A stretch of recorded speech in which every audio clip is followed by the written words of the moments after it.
Buonasera a tutti, vistiti voi, te novella de oggi, di Vinnichi, su mese de Triulas a 2020 Kimbe. Bene, chiediamo il breccare questo mese puro, vediamo come si presenta Sadie oggi, Sadie si presenta de Goi, chiedono che lo biaitino, un pacchetto scaricato in so adesso scucroso, ma sempre su un po' di questa bella ida. Ecco qua, questo è il gallo, voilà, poker fatto piccare che in tutto il chelo, biaitu e esuta questa bella ida, che è sa ida nostra, de sa nazione vistichesa. Bene, andiamo da innanzi e facciamo su de sadie, de oie, da sottoravallo, martesi, 30 gradi, 20, massimo 23 gradi al minimo, sole preno tutto sadie. E crasa, mercoledì, sole preno tutto sadie, 32 gradi massimo e 21 gradi minimo, cioè uno pacco de manco de oie. Bene, poi una motennanne che costa prena bergalo e sa in pratica sa che è grassa e che in qualche maniera tocca devi porre riparo perdenne abba chiese tipo a la faina.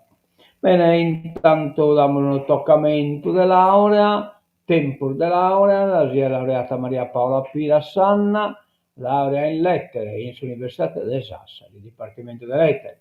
Maria Paola è figlia di Lucia Sanna e di Bobo Piras.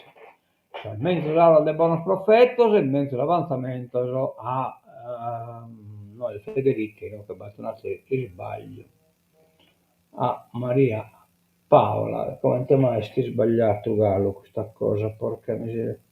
La poco zitto. Oh, ia. Lei è poco zitto, lei è porca. Non è possibile che sia sbagliato. E fica a posto. Un attimo educa e non la corretta magari sbagliato questo. Modifica il posto. Maria Paola. Maria Paola. Ecco qua. Correttito. Salva. Abbiamo esposto riparo, ma se sbaglio purtroppo la distrazione, Maria Paola. Bene, andiamo da innanzi, mi sta arrivato come toccamento di una laurea appena schiennato la conferma bolla pubblica. Cena comunitaria, la Polisportiva Bittese, nel ringraziare tutti coloro che con il loro sostegno contribuiscono a portare avanti la nostra realtà, invita tutta la popolazione alla cena che si svolgerà negli spazi della struttura sportiva Pedro Burrai alle ore 20 di sabato 19 luglio. Forza Vittese, cena comunitaria, sabato 19 luglio dalle ore 20, campo sportivo Pedro Burrai. La Polisportiva Vittese invita tutta la partecipazione a partecipare ed esprimere la più sincera gratitudine agli sponsor e ai tifosi per il sostegno dimostrato. Forza Vittese! Andiamo da innanzi, abbiamo girato l'appuntamento con stesso Decche 8, abbiamo appuntamento Chinetti, organizzato sul gruppo escursionistico Giugolostiu, est in piazza da Pittalisi, che Napoli Decche 8 a Sasotto de Zero. Sono invitato sotto l'amministratore del suo comune di Vizi, Lugo, Lorania, Brune, Oslo e Budusò, la categoria del travaglio e l'associazione del suo territorio.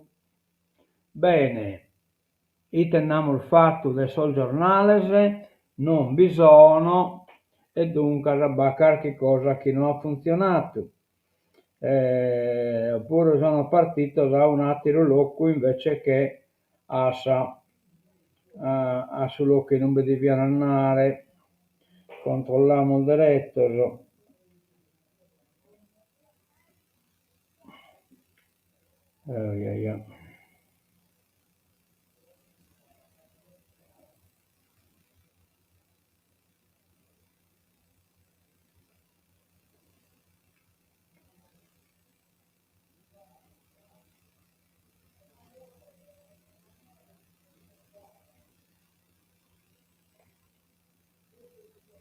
la rassegna stampa purtroppo non è arrivata in redazione e dimos no, no, forse il best, no, non best, non best, no, no, questi sono soldi.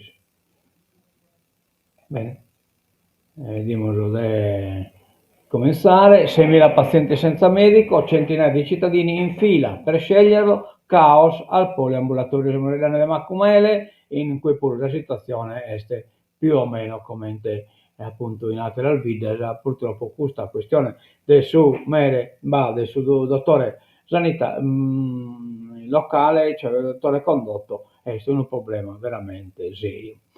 Andiamo a Orune, delitto Carai, il perito in appello conferma la tesi dell'accusa, cioè un nuovo punto fermo nel processo d'appello per l'omicidio di Mauro Antonio Carai, il 74enne assassinato a coltellate nella campagna di Orune nell'agosto del 2021. Ieri davanti alla Corte d'Assise d'Appello di Sasse il professor Ernesto da Aloia, nominato dalla Corte, ha stabilito che l'orario del decesso è da collocarsi tra le ore 20 e le 21 del 27 agosto 2021, orario che coincide con quello indicato in primo grado dal consulente dell'accusa Vindice Mingioni e che rafforza l'impianto accusatorio che portò alla condanna in primo grado all'ergastolo dei gemelli Giuseppe e Mauro Conte di Orune. Siamo sempre in occhio pure da un processo a satiro. Andiamo da innanzi, questo però lo spostiamo da dopo, questa politica internazionale, dermatite, sul bovino, sul vuloso, isola penalizzata, perché è tutta zona rossa, in pratica tutta la Sardegna come in zona rossa. Interrogatorio di LAI, PD al governo sulle restrizioni agli allevamenti sardi.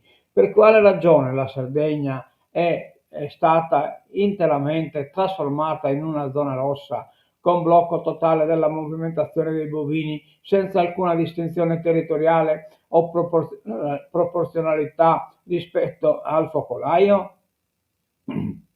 Il governo deve rispondere immediatamente.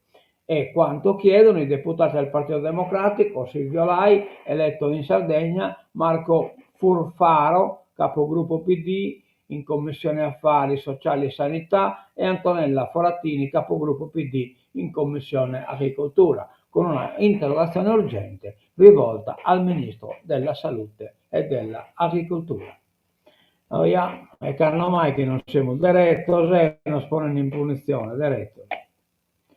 Andiamo da innanzi, scuola, in arrivo nuove assunzioni, 1100 in Sardegna. Il decreto del ministro Valditara, contratto per 54.000 docenti. Bene, e siamo scontenti. Andiamo da innanzi, la guerra delle dogane che rovinò la Sardegna. Noi che siamo di storia, un'istoria poco connota, poi scrivere che la Sardegna è stata in deperimento, è stata grazie a sa Lazio che ha imposto su Regno, insomma, su 1888, cioè contro Lazio, no, che nel 1888 la Francia impose pesanti tariffe all'Italia. Lo storico narra così si spense lo slancio dell'isola. Cioè, questa è una storia veramente da conoscere, ecco, chiaramente è una ritorsione questa Dazio de Savranta. Accadde poco meno di 140 anni fa, un tempo neanche tanto lontano, eppure un ricordo molto appannato della già labile memoria della Sardegna, terra che alla mannaia dei dati deve imputare una drammatica sterzata nel corso della propria storia. Era il 1888 e l'isola allora al centro dei traffici commerciali con la Francia e il Nord Africa stava per pagare il prezzo più alto alla guerra commerciale tra il giovanissimo Stato italico e Parigi e alle politiche espansionistiche di quest'ultima nel Mediterraneo. Una guerra commerciale cartina tornasole di un conflitto geopolitico più generale in cui la Francia, che aveva sottoposto al suo protettorato il paese del Nord Africa, strappò di fatto la Tunisia dall'Italia come zona di influenza, spiega Giampaolo Salice, storico dell'Università di Cagliari. Il prezzo più alto, irritata per l'occupazione avvenuta nel 1881, l'Italia aderì alla triplice alleanza con la Germania e l'Austria e sul fronte commerciale nel 1888 applicò elevate tariffe doganali ai prodotti industriali e agricoli. E Savranza, quindi è cominciata dai costali la guerra razziaria. La Francia, che acquistava i 2/5 del nostro export per Tunupacu, rispose con pesantissimi dazi di rappresaglia che finirono per penalizzare le esportazioni del Mezzogiorno e delle isole. La reazione di Parigi sconvolse le esportazioni, sottolinea il professor Salice, e portò nel medio periodo ad una riconfigurazione delle relazioni della Sardegna con il resto del Mediterraneo. Una posizione strategica.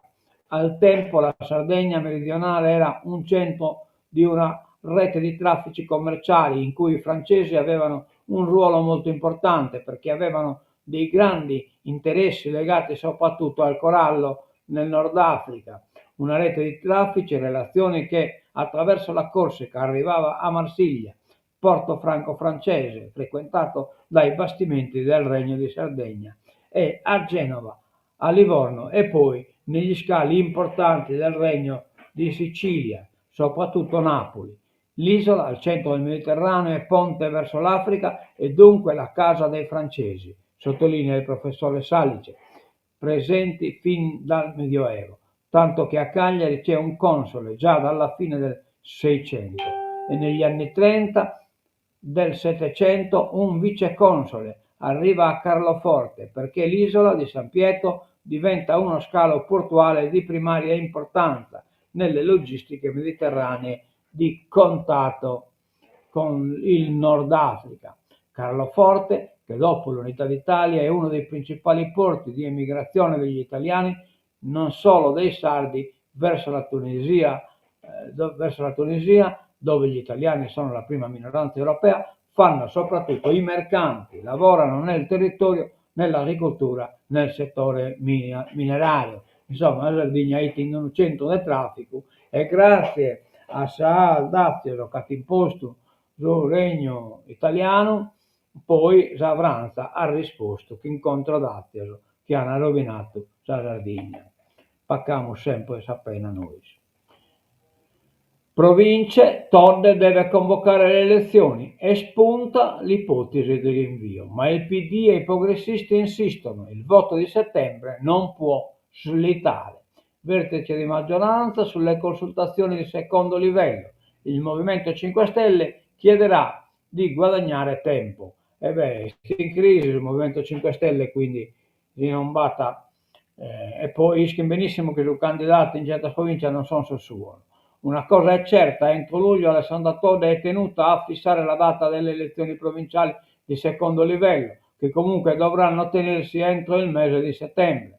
La tornata è improrogabile, ma forse questo non è chiaro a tutti. Per oggi, dopo i lavori dell'Aula, infatti, sempre la Presidente della Regione ha convocato un vertice di maggioranza per discutere proprio di province. In particolare dell'opportunità, sostengono fonti del campo largo, di far slittare un appuntamento che non può essere più rinviato. A spingere in questa direzione sarebbe l'M5 Stelle, il partito di Todde, mentre PD e progressisti hanno già chiarito che intendono rispettare la regola del voto tra un paio di mesi.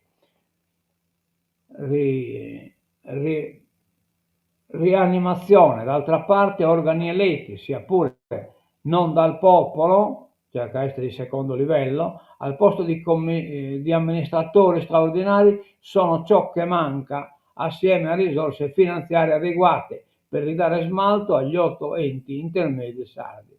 8, 2 città metropolitane, Cagliari e Sassari, 6 province, Ogliastra, Nuoro, Olbia, Oristano, Medio Campidano, Sulcis Gradiente, con la moltiplicazione dei pani e dei pesci. Oh, yeah, ridicolo. L'Ogliastra i partiti preparano già la sfida nelle urne, sono già convinto di andare a votare Piras tra i papabili PD, i riformatori, tra i papabili PD, boh, vabbè. Piras tra i papabili PD, riformatori, il voto torni al più presto ai cittadini, riformatori che hanno appetito sul referendum può abolire. In vista delle provinciali, i partiti vanno a caccia di consensi per rafforzare le coalizioni.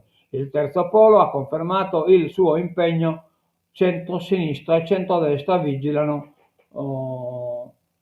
per portare avanti Lodovico Piras, sindaco di Girasole con tessera PD.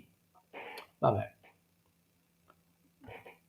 Andiamo da innanzi, parliamo di politica internazionale. Dazi, l'UE non sa cosa fare. Trump ci avete derubato. Trump sempre in questa mennega. Per ora il bazooka delle contromisure resta fermo, ma tra i 27 spuntano i primi dubbi sulla linea soft. Cioè, devo rispondere chi incontro Daziolo commenta fatto da Vranza, cioè appunto da Vranza e poi che va pranto este la Sardegna. Dazi, Tajani vola negli Stati Uniti, l'Italia farà la propria parte. Il ministro degli esteri oggi a Washington, dall'opposizione piovono critiche su Meloni. Trump, tariffe al 100% a Mosca, tutto Barrosias. Se in 50 giorni non sigla l'accordo, ma va.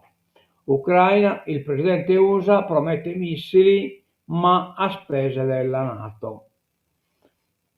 Intanto in Israele l'ex premier israeliano Olmert narra città umanitaria come lager e vedete si tratta di due deportato una popolazione che la pone dentro di una città che chiasa a tutue, che distribuisce tue, eccetera, c'è chi governa stue, vedete si tratta di non di un lager. Tel Aviv critiche contro la proposta del governo di Netanyahu. La città comunitaria proposta dal ministro della difesa israeliano Israel Katz sulle province di Rafah diventerebbe un campo di concentramento e costringere i palestinesi ad entrarvi equivarrebbe ad una pulizia etnica. Lo ha detto al Guardian, il giornale, l'ex primo ministro israeliano Ehud Olmert. È un campo di concentramento, mi dispiace, ma ha affermato commentando i piani di Katz, che è questo ministro israeliano, se i palestinesi verranno deportati nella nuova città umanitaria, allora si potrà dire che si tratta di una pulizia etnica. Non è ancora successo, ha aggiunto. Questa sarebbe l'inevitabile interpretazione di qualsiasi tentativo di creare un campo per centinaia di migliaia di persone, cioè veramente siamo tornare sul campo del concentramento in un bel matessi vanno patito. Missili Patriot a Kiev, paga l'Europa. Il segretario NATO Rutte alla Casa Bianca a NATO gli alleati acquisteranno le armi degli USA.